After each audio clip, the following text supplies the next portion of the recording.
Good morning, all of you. Myself, Dr. Shobha Singh, and the topic of today's lecture is Policies of Muhammad bin Tughlaq. In the last lecture, you studied about the first policy of Muhammad bin Tughlaq, and that is transfer of capital. Now, today, we will study his next two policies. In this, the second is introduction of token currency. Another step which Muhammad bin Tughlaq took at this time was the introduction of token currency. Since money is merely a medium of exchange, all countries in the world today have token currencies, generally paper currency, so that they do not have to depend upon the supply of gold and silver.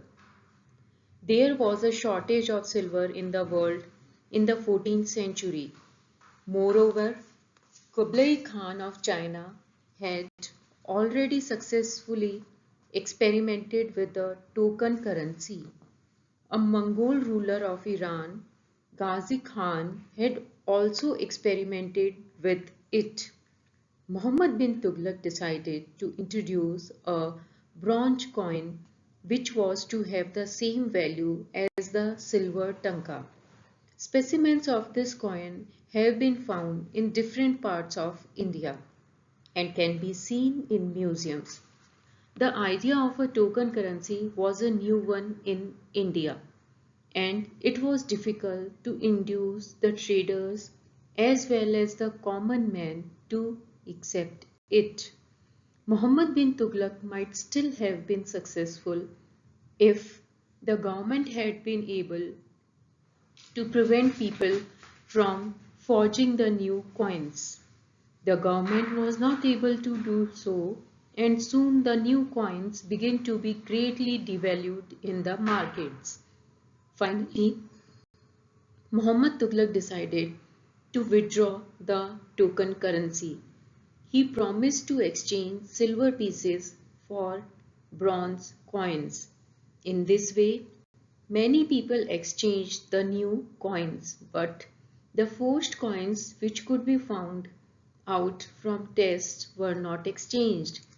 These coins were heaped up outside the fort, and Burney says they remained lying there for many years. His next policy is Khorasan Project.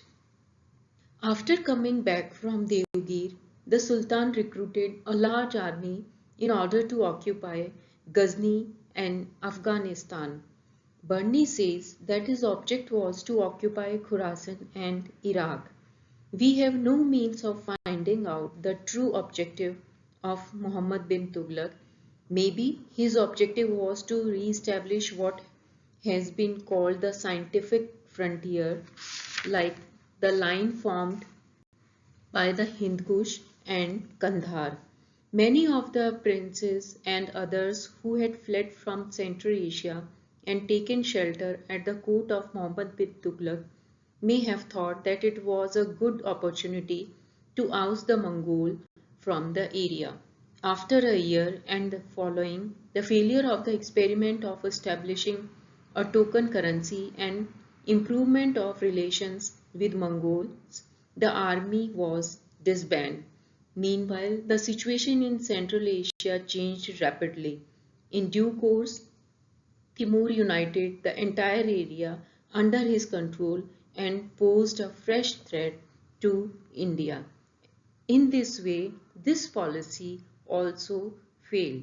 Thank you.